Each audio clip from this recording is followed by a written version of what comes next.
जय श्री कृष्ण। ओम श्री परमात्मने नमः। श्रीमद्भगवद्गीता अथ पंचदशोऽध्यायः। श्रीभगवानुवाच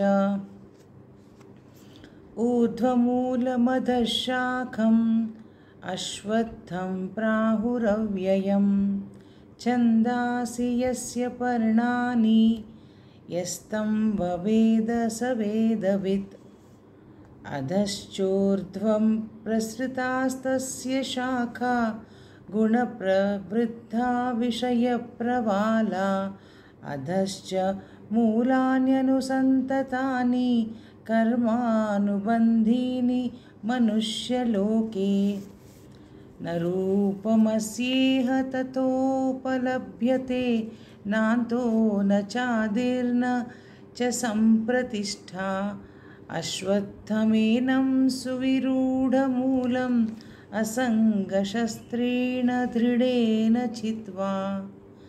ततः पदं तत्परिमार्गतव्यं यस्मिन् गता न निवर्तन्ति भूयः।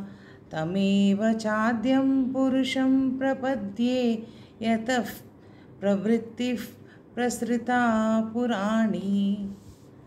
निर्मानमोहा जितसङ्गदोषा अध्यात्मनित्या विनिवृत्तकामा। द्वन्द्वैर्विमुक्ताः सुखदुःखसञ्जैर्गच्छन्त्यमूढाः पदमव्ययं तत्। न तद्भासयते सूर्यो न शशाङ्को न पावकः यद्गत्वा न निवर्तन्ते तद्धाम परमं मम। ममैवांशो जीवलोके जीवभूतः सनातनः। मनःषष्ठानीन्द्रियाणि प्रकृतिस्थानि कर्षति।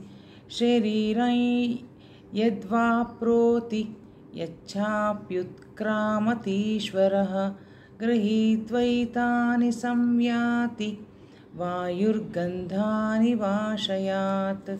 श्रोत्रं चक्षुः स्पर्शनं च रसनं घ्राणमेव च अधिष्ठाय मनश्चायं विषयानुपसेवते। उत्क्रामन्तस्थितं वापि विज्ञानं वा गुणान्वितं विमूढानानुपश्यन्ति पश्यन्ति ज्ञानचक्षुषः। यतन्तो योगिनश्चैनं पश्यन्त्यात्मन्यवस्थितं यतन्तोऽप्यकृतात्मानो नैनं पश्यन्त्यचेतसा। यदादित्यगतं तेजो जगद्भासयतेऽखिलं यच्चन्द्रामसि यच्चाग्नौ तत्तेजो विद्धि मामकम्।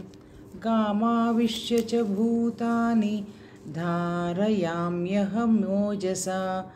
पुष्णामि चोदसी सर्वा सोमो भूत्वा रसात्मकः। अहं वैश्वानरो भूत्वा प्राणिनां देहमाश्रितः। प्राणापानसमायुक्तः पचाम्यन्नं चतुर्विधं। सर्वस्य चाहं हृदि सन्निविष्टो मत्तस्मृतिर्ज्ञानमपोहनं च। वेदैश्च सर्वैरहमेव वेद्यो वेदान्तकृद्वेदविद्येह चाहम्।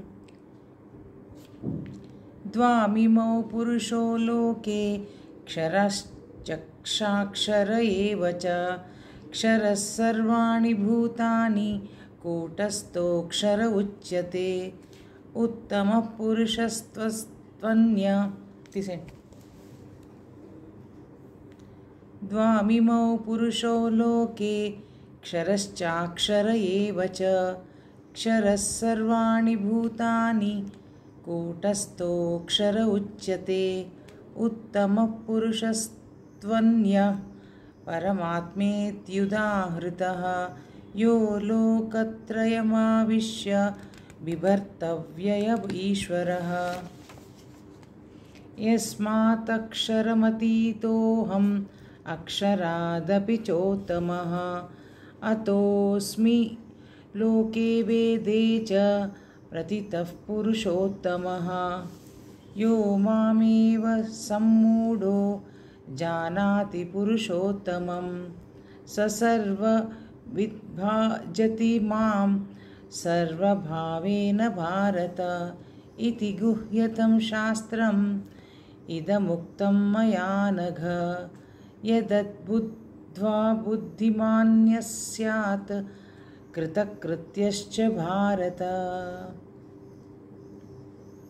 ॐ तत्सदिति श्रीमद्भगवद्गीतासु उपनिषत्सु ब्रह्मविद्यायां योगशास्त्रे श्रीकृष्णार्जुनसंवादे पुरुषोत्तमयोगो नाम 15ोऽध्यायः। ॐ श्रीकृष्णार्पणमस्तु।